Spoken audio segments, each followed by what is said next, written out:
Hola, buenas tardes, muy bienvenidos. Seguimos con la primera carta del apóstol Pablo a los Corintios, una carta que cada vez es más interesante.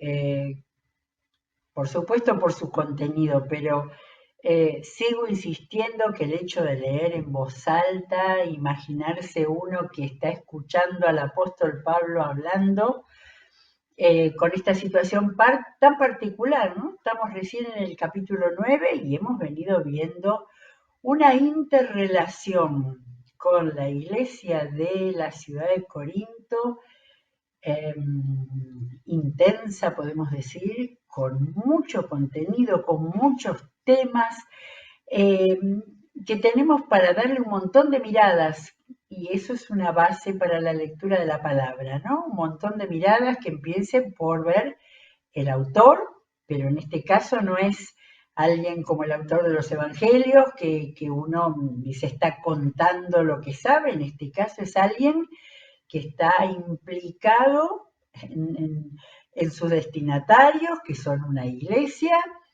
eh, que está abriendo su corazón, que está queriendo, por supuesto, enseñarles, disipularlos, ubicarlos, lo que significa ser cristiano en aquel mundo, ya lo hemos hablado un poco. Y en este caso, capítulos 9 y 10, que creo que alcanzamos a leer hoy, hay un montón de contenido. Hay un contenido muy fuerte por un lado, porque Pablo empezó diciendo que había divisiones en la iglesia con respecto a los liderazgos y marcando un montón de problemas que a la vez, por supuesto, nos sirven de base a la enseñanza de la vida cristiana, porque todo esto lo podemos mirar eh, a partir también de diferencias culturales, pero los principios, los valores del reino, como le pusimos de nombre ayer, son los que tienen que hacernos pensar, eh, aplicar y sobre todo ver qué es lo que el Espíritu Santo nos está mostrando con esta lectura. De manera que, eh, aunque uno podría tener la tentación de que estos temas son difíciles, que hay controversia, creo que tenemos que evitar esa tentación y escuchar primero con la seguridad de que Dios quiso que esto quedara para nosotros, que tenemos que pasarlo, mirarlo, lo que la Biblia nos dice, mirarlo con nuestro tiempo, con nuestras personas, con nuestras necesidades, decisiones, etcétera, eh, y leerlo, para que las enseñanzas, las cosas que pasan en estas iglesias, que seguramente eran grupos distribuidos por toda la ciudad, eh, necesitaban que el Señor, que Dios les hable, pero a través del apóstol Pablo, que es quien les había sido su padre, ¿no es cierto? Muy bien. Eh, fue, tardé un poco en ponerle un título, pero creo que el decir la libertad del cristiano toca en varios de los temas que vamos a encontrar en el día de hoy. Por eso acá tenemos el título, la libertad del cristiano. Ya vimos que Pablo hablaba de libertad, pero acá capítulo 9 leo la primera frase. ¿No soy libre? De manera que no es enseñanza sobre la libertad del cristiano, sino a partir de la experiencia de Pablo, de lo que les está diciendo a esta iglesia, es que él comienza con esa pregunta, pero después sigue con varias otras preguntas, ¿sí? Eh, llamamos pregunta retórica aquella que ya se sabe, ya es obvio el sí o no, ¿no?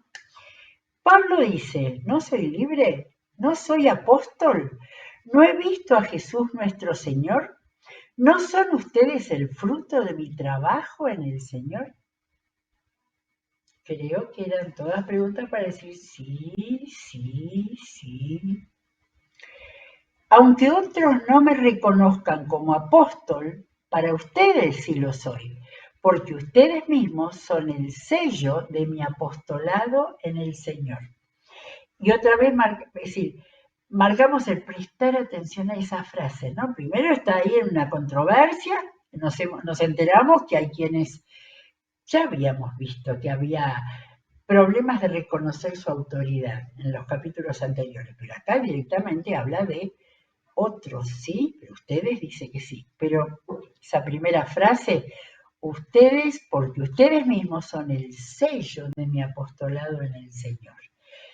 Si a alguno se le ocurre, no estaba peleando con ellos, estaba planteando cosas que tenían que ver para que queden claras en la vida de una iglesia y en este caso en relación con su principal líder. Muy bien, acá empieza un tema. Esta es mi defensa contra los que me critican. ¿Acaso no tenemos derecho a comer y a beber?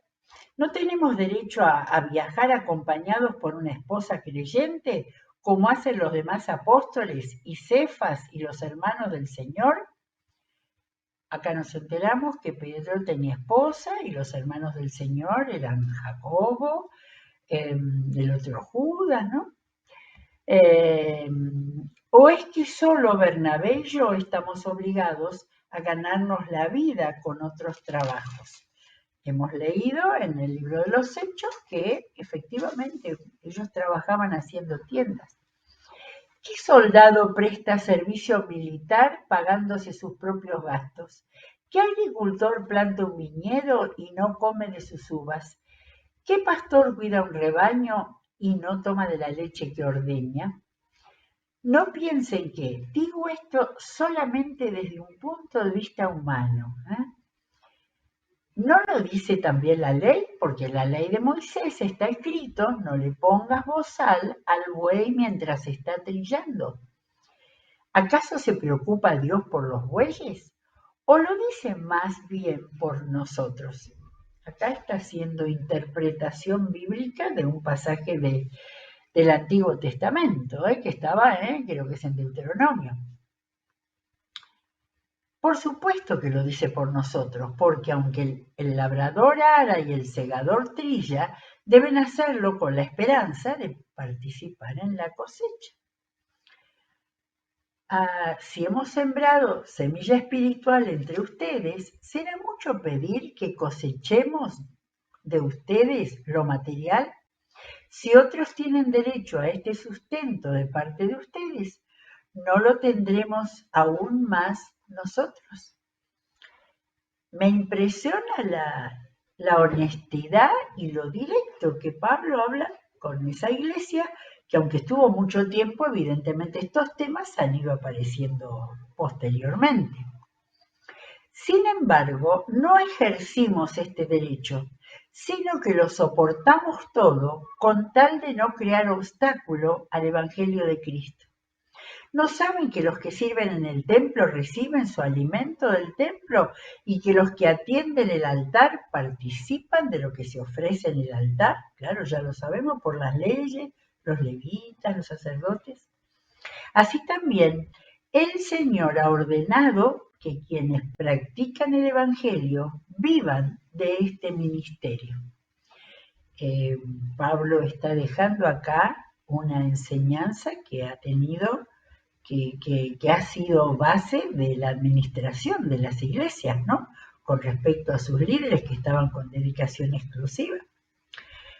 Pero no me he aprovechado de ninguno de esos derechos, ni escribo de esta manera porque quiera reclamarlos. Si alguien lo pensó, aquí está aclararlo. Prefiero morir a que alguien me prive de este motivo de orgullo. Sin embargo, cuando predico el Evangelio, no tengo de qué enorgullecerme, y ya que estoy bajo la obligación de hacerlo. Fíjense cómo pasa de un tema que aparentemente es material a abrir su corazón. Él predica porque tiene obligación de hacerlo. ¡Ay de mí si no predico el Evangelio! corazón de Pablo abierto. En efecto, si lo hiciera por mi propia voluntad, tendría recompensa, pero si lo hago por obligación, no hago más que cumplir la tarea que se me ha encomendado. ¿Cuál es entonces mi recompensa? Pues que al predicar el Evangelio pueda presentarlo gratuitamente sin hacer valer mi derecho. De manera que acabemos cómo este desarrollo ha llegado a esta definición clarita, ¿no? Que él lo hacía gratuitamente. Aunque soy libre respecto a todos, y acá vuelve al tema de la libertad, de todos me he hecho esclavo para ganar a tantos como sea posible. Y este pasaje que viene acá es tan impresionante acerca de lo que para Pablo es el ministerio y la manera que lo ha hecho. Él salió de Israel, él pasó por las etnias de Asia, de lo que hoy es Turquía, con todas las provincias romanas que había ahí, pasó a los griegos, a Europa. ¿De qué manera él dice esto de que me he hecho esclavo para ganar a tantos como sea posible? Entre los judíos me volví judío a fin de ganarlos a ellos. Entre los que viven bajo la ley me volví como los que están sometidos a ella, aunque yo mismo no vivo bajo la ley, a fin de ganar a estos. Nosotros tenemos en el libro de Hechos, por ejemplo, que él hizo circuncidar a Timoteo cuando él se convirtió, porque su madre era cristiana, su padre no era judío. Y entonces también en otro lado del libro de los Hechos se cuenta que él se rapó la cabeza para cumplir una promesa, algo así. O sea, todas cosas que mostraban esto realmente. Los que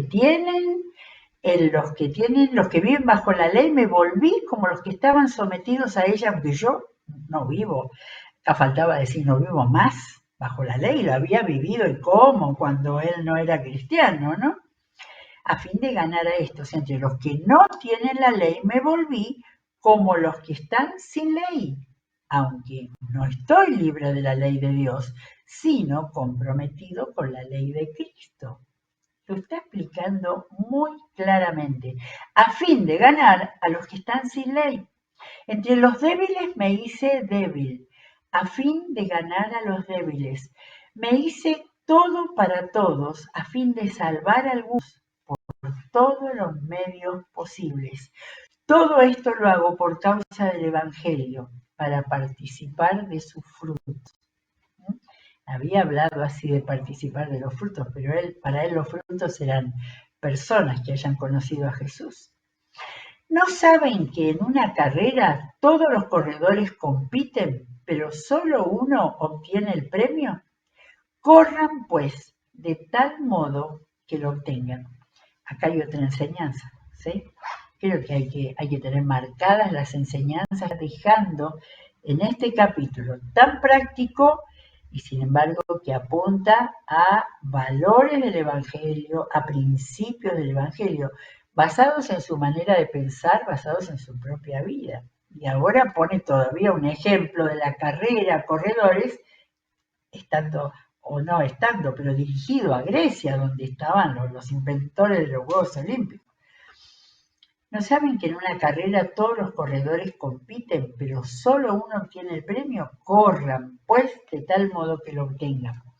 Todos los deportistas se entrenan con mucha disciplina. Ellos lo hacen para obtener un premio que se echa a perder. Nosotros, sin embargo, por uno que dura para siempre. Premio del cristiano. Así que yo no corro como quien no tiene meta, no lucho como quien da golpes al aire. Más bien, golpeo mi cuerpo y lo domino, no sea que, después de haber predicado a otros, yo mismo quede descalificado. Un cierre de este capítulo 9 impresionante.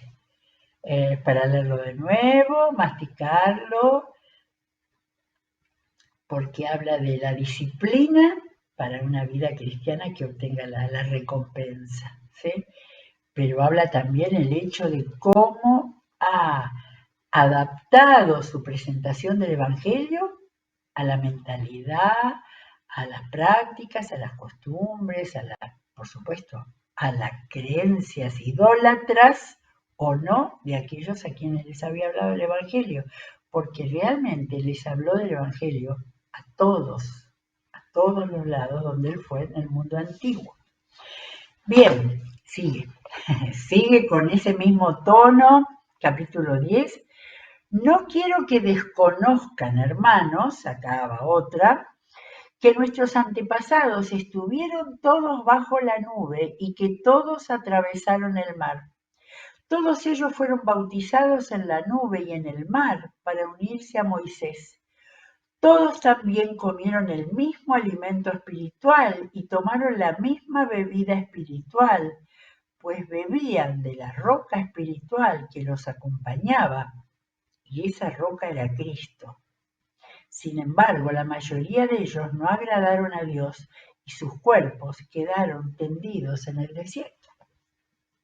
Acá hay que interpretarlo, pero de una manera muy poética, muy con figuras del lenguaje, les está contando la historia de Israel. Les está contando toda la historia de Israel con respecto a Moisés, ¿no? Habla de la nube, el Señor los guió en el desierto, bajo la nube, y fuego, y para el día y para la noche, de manera que siempre tu guía. Atravesaron el mar, y está hablando de la travesía del Mar Rojo. Dice, para unirse a Moisés, comieron del mismo alimento espiritual, del maná. No hace falta que aclare nada, ¿no? Lo está diciendo de esta manera tan hermosa, y ahora está uniendo aquello, dice que bebían la misma bebida espiritual de la roca espiritual que los acompañaba, y la roca era Cristo. ¿Se acuerdan cuando de la roca golpeaba Moisés y salía agua de los momentos que estaban desesperados en el desierto porque no tenían agua? Ahora, de estos elementos, el único que Pablo está uniendo con Cristo, es decir, que Él era la roca. Y realmente está uniendo mucho más allá, porque cada vez Salmo 18 y muchos otros del Salterio hablan de la roca, de que el Señor es la roca y la roca es Jesucristo. Sin embargo, y al final, ¿no?, la mayoría de ellos no agradaron a Dios y sus cuerpos quedaron tendidos en el desierto. Ahora, ¿para qué? ¿No? Va a explicarlo. Versículo 6. Todo esto sucedió para servirnos de ejemplo, a fin de que no nos apasionemos por lo malo como lo hicieron ellos. Y lo malo era la duda, la desobediencia, el hacer lo que se les cantaba. No sean idólatras, como lo fueron algunos de ellos. Según está escrito, se sentó el pueblo a comer y a beber y se entregó al desenfreno. No cometamos inmoralidad sexual como algunos lo hicieron, por lo que en un solo día perecieron 23.000. Está relatando todos datos, ya lo había dicho, ¿no?, en capítulos anteriores. Tampoco pongamos a prueba al Señor, como lo hicieron algunos, y murieron víctimas de las serpientes. Aquella vez simbólica de que Cristo iba a ser levantado, porque levantaron una serpiente de metal, y ahí paró el castigo del Señor. Les está contando el libro de Números y el número de Deuteronomio, ¿no?, en todo lo que fue la recorrida hacia la tierra de Canaán. Y como lo hicieron algunos y murieron víctimas de las serpientes, ni murmuren ustedes, ¿no? Les está diciendo de cada una de estas cosas que ellos no hagan lo mismo, especialmente aquello que Dios aborrecía en primer lugar, que era la idolatría, era irse detrás de otros dioses que no fueran él, ni murmuren contra Dios como lo hicieron algunos y sucumbieron a manos del ángel destructor. Todo eso le sucedió para servir de ejemplo y quedó escrito para advertencia nuestra, pues a nosotros nos ha llegado el fin de los tiempos. ¿Sí? A ver si dice algo más. Por lo tanto, si alguien piensa que está firme, tenga cuidado de no caer. Acá viene otra de las frases, es como que cierra, ¿no? Hizo todas esas enseñanzas acerca del pasado. Ahora, que nos ha llegado el fin de los tiempos, es que si Jesús fue el cumplimiento, ¿no?, de toda la profecía del Antiguo Testamento, si la presentación de Jesús por Juan el Bautista fue el reino de los cielos ha llegado, entonces aquí estaba el último tiempo. Jesús, el Salvador, trayendo la salvación por medio de su muerte y resurrección, y después caminar hacia el final. Por eso les está diciendo, nos ha llegado el fin de los tiempos. Por lo tanto, después de todo esto, el capítulo 9, capítulo 10, si alguien piensa que está firme, tenga cuidado de no caer. Lo había dicho al final del capítulo 9, ¿no? Cuando decía lo del atleta, más bien golpeo mi cuerpo y lo domino, no sea que yo, después de haber predicado a otros, yo mismo quede descalificado. Y acá les dice, si alguien piensa que está firme, tenga cuidado de no caer. Y miren, ustedes no han sufrido ninguna tentación que no sea común al género humano. Pero Dios es fiel y no permitirá que ustedes sean tentados más allá de lo que pueden aguantar. Más bien, cuando llegue la tentación, Él les dará a ustedes una salida a fin de que pueda resistir. Así que no digamos que estos capítulos son medio difíciles, intrincados. Hay unas enseñanzas tan claras, tan firmes, que vienen con toda una presentación, en este caso histórica, o planteando hasta ilustraciones que le eran comunes a ellos, pero en todo los va llevando a que haya una revisión, un examen personal, para que sus vidas cristianas sean como lo que Cristo quería y el Espíritu Santo obre. Bueno, falta todavía para terminar el capítulo 10. Por tanto, mis queridos hermanos, huyan de la idolatría. De nuevo, ¿va a seguir con ese tema? Me dirijo a personas sensatas. Juzguen ustedes mismos lo que digo. Acá hay una alabanza para que no se sientan demasiado retados. Juzguen ustedes mismos lo que digo. Y ahí va a ser otro planteo. Esa copa de bendición por la cual damos gracias no significa que entramos en comunión con la sangre de Cristo. Está hablando de la cena del Señor. Ese pan que partimos no significa que entramos en comunión con el cuerpo de Cristo. Hay un solo pan del cual todos participamos. Por eso, aunque somos muchos, formamos un solo cuerpo. Acá está dando enseñanzas no de la vida individual, sino de la vida de una iglesia que participa de la cena del Señor. Consideren al pueblo de Israel como tal. ¿No entran en comunión con el altar los que comen de lo sacrificado? ¿Qué quiero decir con esta comparación? Miren qué maestro que volvía y que explicaba realmente para que entendieran. ¿Qué quiero decir?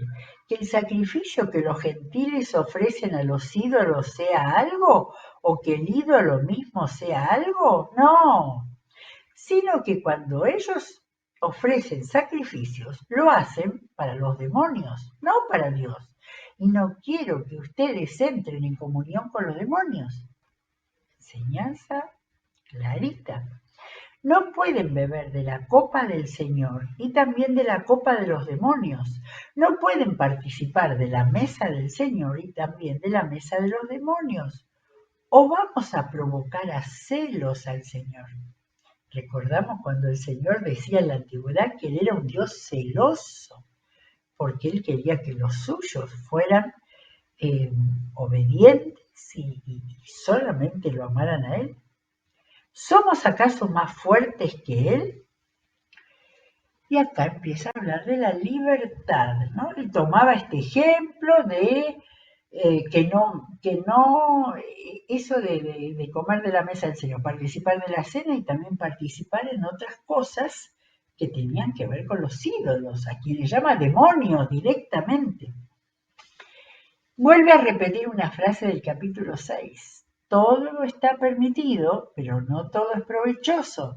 Todo está permitido, pero no todo es constructivo. Es para nuestro bien, decía antes, ¿no? Es lo mismo. Que nadie busque sus propios intereses, sino los del prójimo.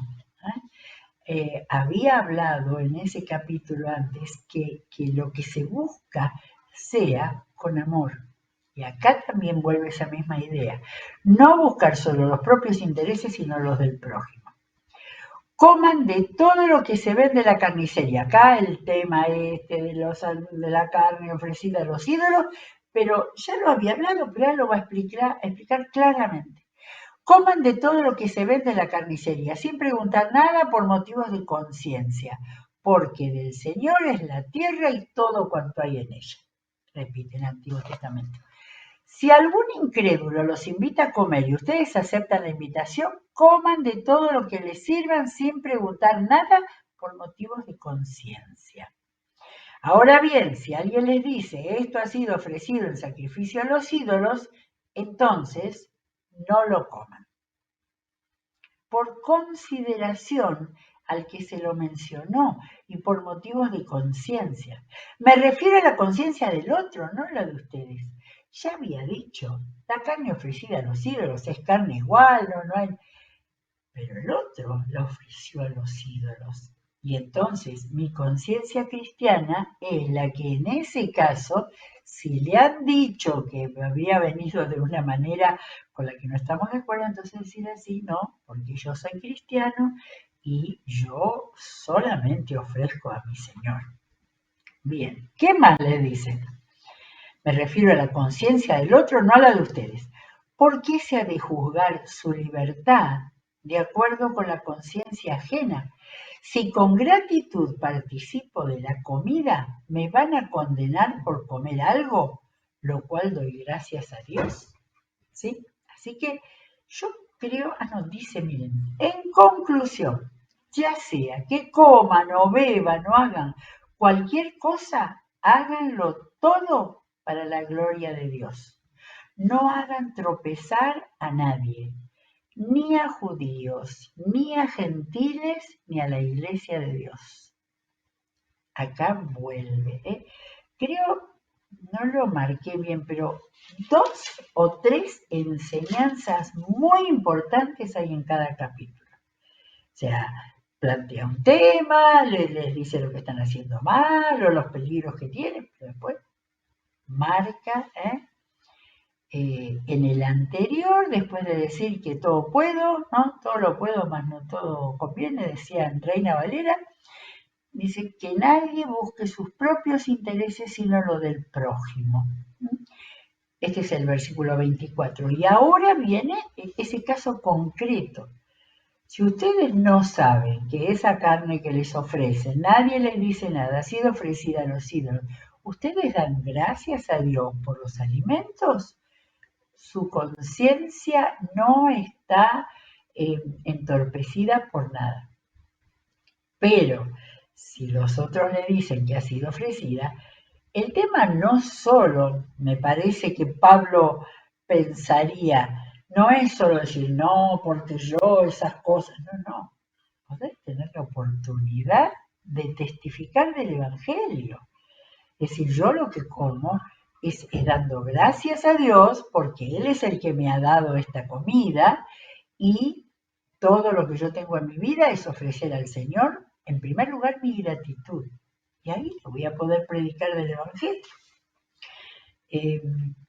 A ver, no era yo creo que detrás de todo esto que va a enseñar, no solo la pureza doctrinal, sino el amor hacia el otro y el poder acercarlo a la fe hacia Jesucristo.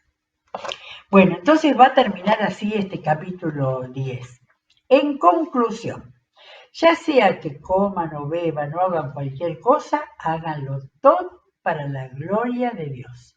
No hagan tropezar a nadie, ni a judíos, ni a gentiles, ni a la iglesia de Dios. Hagan como yo, que procuro agradar a todos en todo. No busco mis propios intereses, sino los de los demás, para que sean salvos. Ahí estaba la aplicación. Era en el otro capítulo, no era en el 10, donde él dice, yo me acuerdo siempre cuando leí por primera vez esto, me he hecho a los judíos como judío para ganar a los judíos. Me he hecho a los que no tienen ley como si no tuviera ley, aunque la tengo, para ganar a los que no tienen ley. ¿Sí? Es esa capacidad de adaptarme al otro para que puedan entender, en primer lugar, para que puedan entender el Evangelio de Jesucristo, para saber en qué estoy. No solamente apartarme con un gesto crítico y juzgador, que puedan ver realmente lo que vale mi acto de gratitud a Dios, mi acto de reconocimiento a Dios. Así que vuelvo a leer, así que yo no me fui al otro, el final del 10. Hagan como yo, que otra, la humildad de Pablo, no tenía ningún problema de decir algo como yo, no tenía falsa humildad, tenía verdadera humildad, porque esto que les estaba enseñando era muy importante. Entonces, si ellos lo habían visto, si ellos habían visto y admirado la vida en el Señor que tenía Pablo, él no tiene ningún prurito en decir, miren, hagan como yo, que procuro agradar a todos en todo, como ya les expliqué en el otro capítulo. No busco mis propios intereses, sino los de los demás, para que sean salvos. Y dice, para que no quede mal, no quede no mal, sino para que dejen, para que no lo entiendan mal. Imítenme a mí como yo imito a Cristo. No es imítenme a mí porque yo soy el mejor de todos. No. Como yo imito a Cristo. Y acá termina este tema porque va a empezar con el culto. Acá les va a enseñar varias cosas con respecto al culto. Pero es interesante porque el imítenme a mí como yo imito a Cristo, así en esta división que han hecho los eruditos, eso lo pusieron como el comienzo del capítulo 11. En realidad es el final del capítulo 10, donde cierra todo eso, que les explicó desde cómo corren los atletas a la historia del pueblo de Israel, y todo esto último es la libertad del creyente, que puede comer cualquier cosa, siempre y cuando no haya un tema de testimonio, que pueden hacer, ya sea, me encanta esto, ya sea que coman, beban o hagan cualquier cosa, hagan todo para la gloria de Dios. Esa es la medida, ese es el principio del reino. Y que por amor no hagan tropezar a nadie, ni los de la propia iglesia, ni los gentiles griegos, ni los romanos que andaban por ahí. Hagan como yo, que procuro agradar a todos en todo, sin buscar los propios intereses, porque lo principal es para que todos puedan llegar a ser salvos. Por eso la cantidad de creyentes y de iglesias que el apóstol Pablo pudo fundar, porque esos eran sus principios. Vivía, enseñaba y actuaba sobre estos principios. Bien, la carta a los Corintios tiene de todo para nuestras vidas, sobre todo para que podamos vivir en verdadera libertad, imitando a Cristo, lo que hemos aprendido de él. Muy bien, mañana vamos a seguir ya por el capítulo 11, que sigue con con aspectos muy interesantes de la vida cristiana. Que el Señor los bendiga. Seguiremos mañana.